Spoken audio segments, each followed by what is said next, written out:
Ravishankar desk के सहारे टिक कर खड़ा हो गया।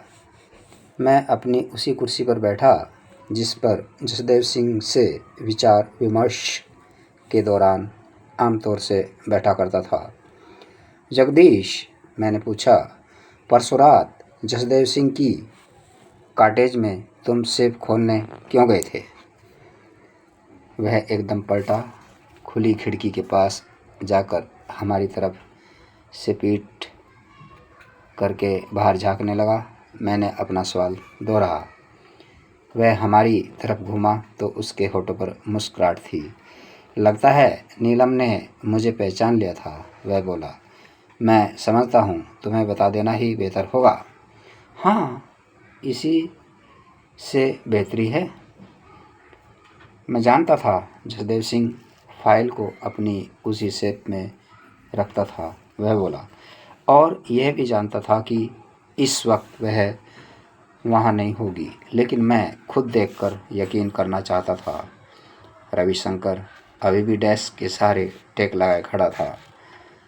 लेकिन तुमने इतना लंबा इंतज़ार क्यों किया? अचानक उसने पूछा।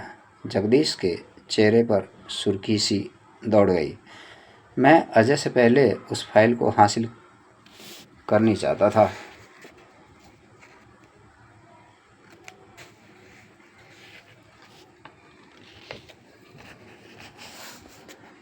उसने कहा, फिर मेरी ओर देखकर मुस्कुराया। मुझे डर था कि तुम मुझसे पहले फाइल तक जा पहुंचोगे।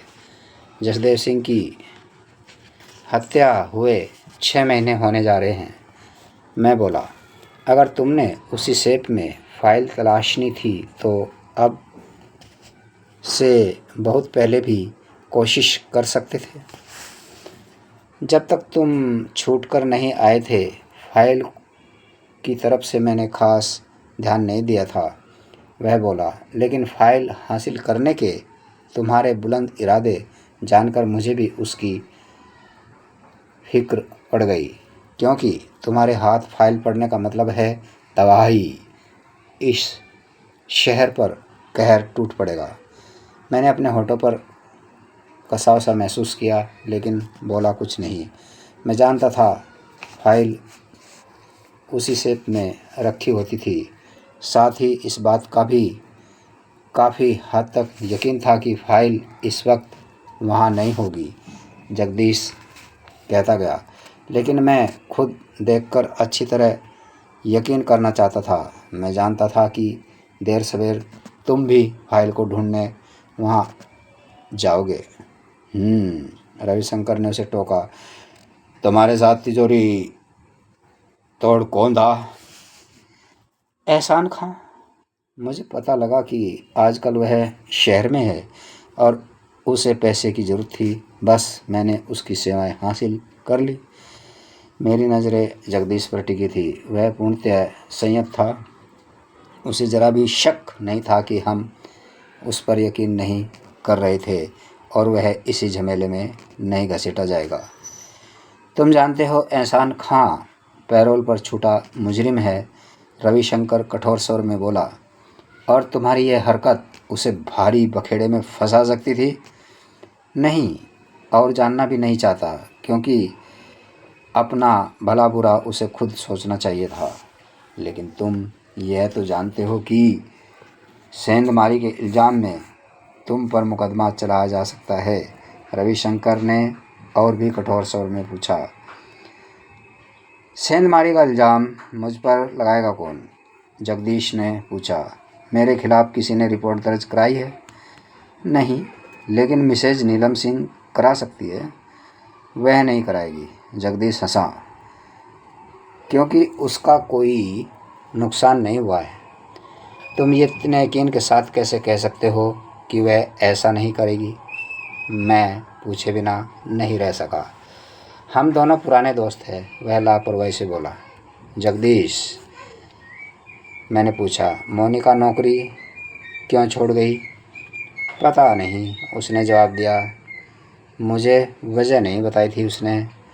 मैं समझता आजकल वह दिलावर के रंग में बहुत गहरी रंगी हुई है। जगदीश ने सर हिलाकर सहमति दी।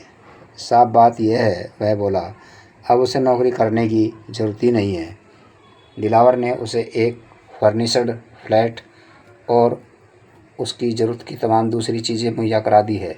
हालांकि यह कोई अजीब या नई बात नहीं है, लेकिन मोनिका जैसी अच्छी लड़की से ऐसी उम्मीद नहीं थी कि वह इस कदर गिर जाएगी। तुम भी तो कुछ अरसा उसके साथ घूमे फिरे हो। हाँ, तुम्हें उसकी मुलाकात दिलावर से कराई थी? रविशंकर ने पूछा। जगदीश ने सर हिलाकर हामी भर दी। मोनिका का वो फर्नीचर फ्लैट है कहाँ? मैंने पूछा। दयाल स्ट्रीट पर 22 नंबर की एक 3 मंजिला इमारत के टॉप फ्लोर पर है।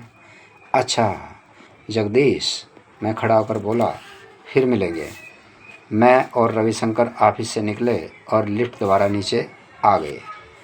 अब दिनेश के घर चलना है। इमारत से बाहर निकलते हुए रविशंकर ने पूछा। हाँ। हम दोनों अपनी अपनी मोटरसाइकिल की ओर बढ़ गए।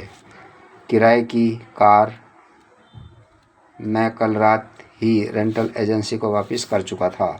करीब आधा घंटा बाद हम दिनेश के घर पहुँचे। 3 कमरों के जिस 2 मंजिला मकान में दिनेश रहता था, वो शहर के पूर्वी भाग में एक नई बस रही कॉलोनी में था। आसपास फ्लैट खाली पड़े थे। उसका मकान मालिक एक रिटायर्ड सरकारी अफसर था। उसने किराए पर उठाने की नीयत से ही वो मकान बनवाया था। ऊपर की मंजिल पर अपने रहने के लिए भी उसने 2 कमरे बनवा रखे थे, लेकिन आमतौर से वह किसी दूसरे शहर में अपने शादीशुदा बेटे के पास ही रहता था। किराया कम ज़रूर लेता था, लेकिन पूरे साल का एडवांस में ले लिया करता था। मैं मोटरसाइकिल रोककर नीचे उतरा और गेट खोल दिया। रविशंकर भीतर दाखिल हो गया। मैं अपनी मोटरसाइकिल अंदर लाया और गेट पुनः बंद कर दिया।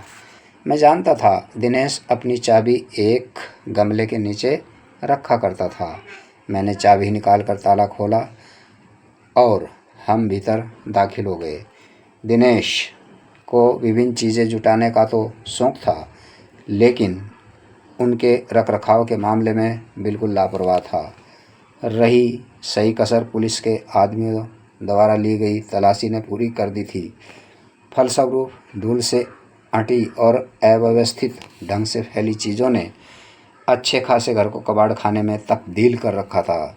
सिर्फ एक बड़ा सोफ़ा ही अपने सही स्थान पर था। उस पर एक अखबार पड़ा था। सोफ़े के पास ही एक जोड़ा रबड़ की चप्पलें मौजूद थी। हर एक चीज़ मेरी परिचित थी। रविशंकर ने ऐश ट्रे उठा ली।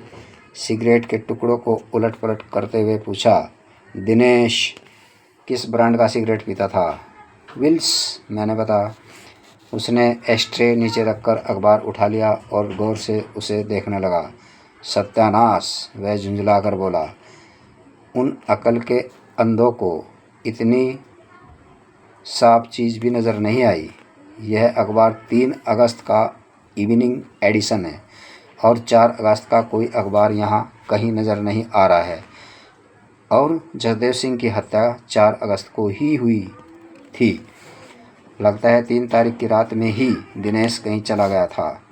मैंने सहमतिपूर्ण सर हिला दिया और कमरे की हर एक चीज़ को ध्यान से देखने लगा। कोने से दीवार से सटा राइटिंग डेस्क मौजूद था। उस पर टेलीफोन उपकरण रखा था। सामने वाली उस दीवार पर दर्जनों टेलीफोन नंबर पेंसिल से अंकित थे। दिनेश की इस आदत के लिए मैंने कई बार उसे टोका था, मगर वह हंसकर टाल दिया करता था। व्यक्ति अथवा स्थान के नाम के प्रथमाक्षरों के साथ दीवार पर टेलीफोन नंबर नोट करना उसका लाइलाज मर्ज था। रविशंकर ने उस तरफ निगाह डाली और बोला, बड़ी गंदी आदत का शिकार था वह। फिर उसने दीवार पर लगी शेरावाली माता की बड़ी सी फ्रेम युक्त तस्वीर देखी, जिस पर गेंदों के सूखे फूलों का हार लटक रहा था। और फ्रेम के निचले भागों के दोनों सिरों पर जली हुई अगरबत्तियों की तीलियों के छोटे छोटे टुकड़े अटके हुए थे। लगता है दिनेश माता का भक्त था, ज़बरदस्त भक्त। मैंने तमाम खुरापाते करेगा, वैसे तमाम खुरापाते करेगा, लेकिन नवरात्रों में पूरा साधु बन जाता है। सुबह नहा धोकर अगरबत्ती जलाना कभी नहीं भूलेगा। अजीब अजीब चरित्र भरे पड़े दुनिया में। रविशंकर बड़बड़ा और सोफे पर बैठकर अखबार पढ़ने लगा। मैंने डेस्क की दराज़ें खोली, उनमें स्टेशनरी के अलावा कुछ नहीं था। तुम क्या कर रहे हो? मैंने पलटकर रविशंकर से पूछा। इस अखबार को पढ़ रहा हूँ कि शायद इसमें तो कोई ऐसी बात नहीं थी जिसने उसे आनन फानन यहाँ से भागने पर मजबूर कर दिया था। उसने जवाब दिया और पुनः अखबार में खो गया। मैं बीच वाले कमरे में पहुँचा। वहाँ सिर्फ एक डाइनिंग टेबल, 6 कुर्सियाँ और एक तरफ फ्रिज मौजूद थे। किचन में सरसरी निगाह डालने के बाद बाथरूम में कदम रखते ही मेरा मुंह सूख गया। दिनेश का टूथब्रश और शेविंग का सारा सामान वहाँ मौजूद था। शेविंग ब्रश और सेफ्टी रेजर की हालत ऐसी नज़र आती थी जैसे सेव करने के बाद उन्हें साफ नहीं किया गया था। दिनेश को अगर एक रात के लिए भी घर से बाहर रहना होता था तो वह अपनी टॉयलेट की चीज़ों को हमेशा साथ ही रखता था। इसका मतलब क्या दिनेश वाकई मर चुका था? मैं निराश मन से बेडरूम में पहुंचा, लेकिन वहां कोई ऐसी चीज़ दिखाई नहीं दी जिससे दिनेश की मृत्यु होने की बात की पुष्टि हो सके या खंडन किया जा सके। अचानक मुझे याद आया, ड्रेसिंग टेबल की बीच वाली दराज में दोहरा ताला था। मैंने दराज खोली, ऊपरी ताले के दाएं सिरे पर थोड़ा सा दबाव डाला। वह बाईं तरफ से ऊपर उठ गया। उसके अंदर उंगलियां घुसेड़ते ही मुझे मोटे कागज़ का सा स्पर्श महसूस हुआ। मैंने उसे बाहर खींच लिया। वो एक लिफाफा था जिसके अंदर कुछ रखा नज़र आता था। मैंने लिफाफा खोला। उसमें इंडियन एयरलाइंस की विराटनगर से बंगलोर तक की 5 अगस्त की सुबह 10:17 पर जाने वाली फ़्लाइट की 2 टिकटें थी।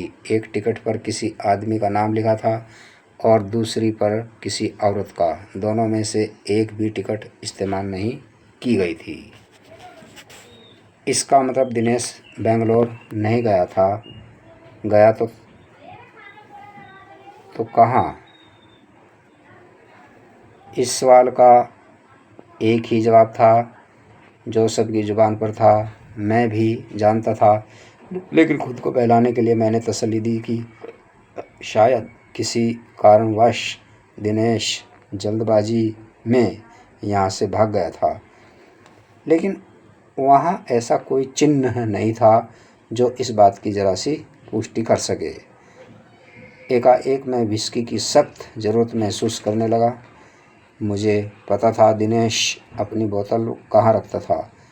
मैंने बोतल निकाली और ड्राइंग रूम में रविशंकर के पास पहुंचा। थोड़ी विस्की चलेगी? मैंने पूछा। इस वक्त नहीं शुक्रिया, मैंने लौटकर वापस जाना है, वह बोला। मुझे तो यहाँ कोई चीज़ नज़र नहीं आ रही है। तुमने कुछ पता लगाया? उसका टूथब्रश और शेविंग किट यहीं मौजूद है। मैं बोतल से ही तगड़ा घूंट लेने के बाद मुंह बनाता हुआ बोला। ओह! उसकी आंखें सिकुड़ गई। इसका मतलब? उसने कहना शुरू किया, फिर वाक्य अधूरा छोड़कर पूछा, तुम कहाँ कहाँ देख चुके हो? मैंने बता दिया। मैं भी ट्राई कर देखता हूँ। वह अखबार फेंककर उठा और किचन में चला गया। मैंने बोतल से एक और तगड़ा घूंट लेने के बाद सिगरेट जला ली। विस्की का प्रभाव मुझे हकीकत को बर्दाश्त करने लायक मुनासिब हौसला जुटाने में मदद करता सा प्रतीत हो रहा था। रविशंकर किचन के बाद बेडरूम में जा चुका था। अजय थोड़ी देर बाद उसका उत्तेजित स्वर सुनाई दिया। यहाँ आओ। मैं बेडरूम में पहुँचा। वह कप बोर्ड खोले खड़ा था। उसके हाथ में सफ़ेद सी कोई चीज़ थी। ये क्या है? उसने हाथ मेरे सामने करके पूछा। मैंने देखा। वो दिनेश का चांदी का लॉकेट था जिस पर शेरावाली माता की तस्वीर बनी थी। एकाएक मैंने खुद को बेहद थका हुआ और कमज़ोर महसूस किया।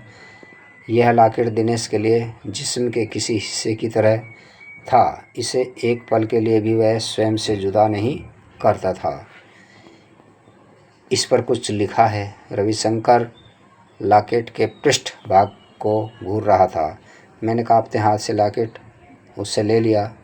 पीछे की तरफ किसी कठोर नौकोली चीज़ से लिखा था, दाती के चरणों में सब कुछ मिलता है। स्पष्ट था कि दिनेश मर चुका था। उसे अपनी मौत का आभास हो गया था। माता का भक्त होने